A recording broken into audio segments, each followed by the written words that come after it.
Le PSE. Et si les agriculteurs du Pilat étaient rétribués pour les services qu'ils rendent à l'environnement?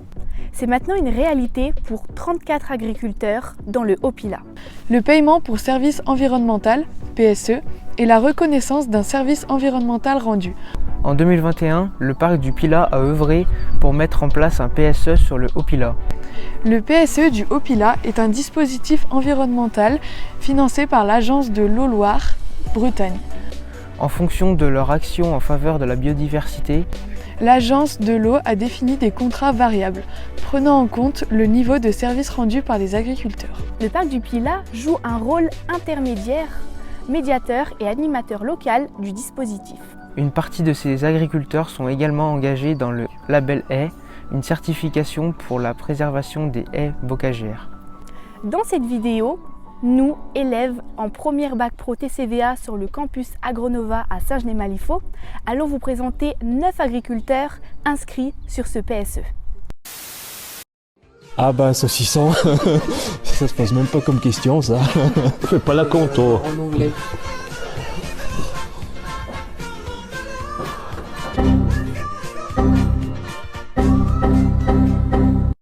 A few moments later. Donc je m'appelle Alexandre Tessier, donc je suis producteur, donc je suis installé depuis 2012. Mon père est passé en bio en 2008. On était sur les AMAP au début, et puis là maintenant c'est un peu évolué, je suis plus sur un magasin de producteurs. Je m'appelle Nathalie Frachon, je fais partie du GAEC de Pétalou. C'est un GAEC à 3 avec mon mari et mon beau-frère. On a des vaches laitières et des chèvres laitières. Moi je suis Bruno Delolme. Je suis installé depuis 2004 en agriculture et je produis donc des fruits rouges, petits fruits rouges, fraises, framboises, cassis, groseilles, myrtilles et tout en cueillette libre. Donc moi je m'appelle Gilles, j'ai 49 ans. Voilà. Je suis installé depuis 1997. Et je me suis agrandi tout doucement, donc j'avais au début quand on s'est mis en société on avait 75 hectares et là aujourd'hui j'ai 96 hectares. Moi c'est Dame Catherine et on est associés donc Vaucanson Jean-Philippe. Donc il s'est installé en 2002 sur l'exploitation de ses parents.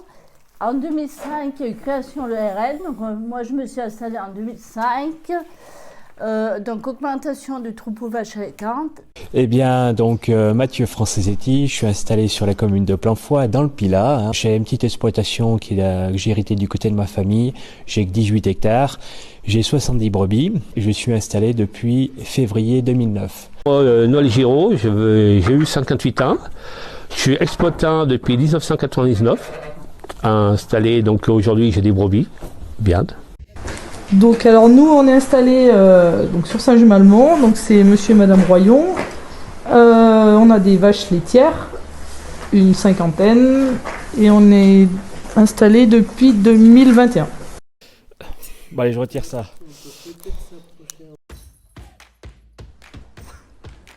Faut mieux les bandes en herbe. Et bon les haies c'est quand même pas mal aussi. On a les deux aussi. Ouais, on a les deux aussi. Eh ben, on va dire, je suis en conventionnel, mais dans mes pratiques, comme c'est tout en herbe chez moi, ça serait plutôt bio. Je mets pas de pesticides, je mets plus d'engrais, voilà. Une exploitation, on est obligé de faire les deux. On ne peut pas choisir ni l'un ni l'autre. On vend le produit des animaux, mais les animaux, il faut les nourrir. Donc il faut préserver les prairies. Les deux. J'ai vu, il y a beaucoup de questions, c'est les deux. Il faut aussi bien préserver les prairies que les animaux. Aussi bien préserver l'humain que la planète. Ah bah qualité bien sûr, on n'est pas sur une grosse structure, hein. On a 60 hectares en tout. On est à Saint-Genis, hein, donc c'est quand même la montagne, hein, donc voilà. On est sur des produits de qualité, on fait plus la qualité que la quantité. Hein, voilà. J'aimerais bien faire de la vente directe, mais bon, voilà, je suis tout seul. La vente directe, nous on est coopérative ici, après la vente directe, c'est vrai que ça a ses avantages. Ouais, je travaille avec une coopérative, mais je peux travailler en vente directe. Ah bah saucisson, ça se pose même pas comme question ça. Alors, le soja c'est un végétal donc ça peut pas être du steak, donc la nomination est fausse et je préfère mieux du saucisson aux végétariens. Alors il faut un peu d'argent parce qu'on en a besoin, mais je suis beaucoup plus pour l'environnement, parce qu'aujourd'hui on voit très bien qu'il y a plein de choses qui sont en train de se dégrader, quoi. Et que la course à l'argent n'apporte rien pour l'ensemble de l'humanité, des espèces, etc. Zone humide? Je suis ni l'un ni l'autre. Par contre, un caille chocolat, je veux bien. Ah bah Pilat, bien sûr, évidemment. Ouais. Ah bah je suis du Pilat, donc c'est le Pilat. Pâturage. Pâturage.